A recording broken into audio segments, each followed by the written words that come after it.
LSU students Cisco Gonzalez and Naomi Hill have a lot of work to do.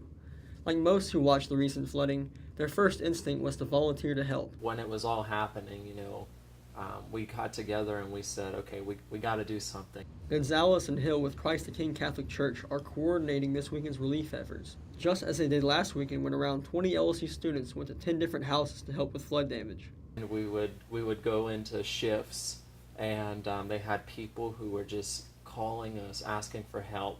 These volunteers help in any way they can through prayer and comforting those in need. And you never really knew, from house to house, it was a little bit of different. I mean, it could be emptying out pots and pans of the water, tearing down walls, gutting, just putting things in boxes, just a little bit of everything. The students didn't just help rebuild, they also saved homes from being flooded. We got a phone call from someone in St. Gabriel saying, help, water's coming, we need to sandbag. Gonzalez and his team were quick to the rescue. And we had to get the sandbags into my Jeep and drive it to her house, which was probably had 1.5 feet of water at that time around it. And we built up a 3-foot wall of sandbags, and we were able to help her pump the water out, and her house didn't get flooded. Just like Christ the King, the Baptist Collegiate Ministry also organized relief efforts. Ellen Farmer is in charge of rounding up volunteers and sending them out to different locations.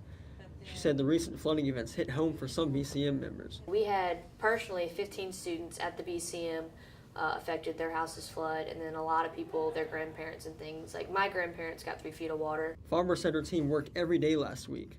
Some of the houses they went to were home to BCM members. It was a completely different experience because the first house I walked into, it was a girl that I'm really good friends with, and her house had 3 feet of water in it. This weekend, teams from across the country are coming to help. When everyone's house is destroyed, you just don't have enough people to do all the work.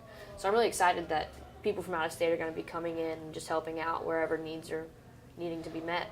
With so much devastation, church groups like Christ the King and the BCM are critical in the rebuilding process.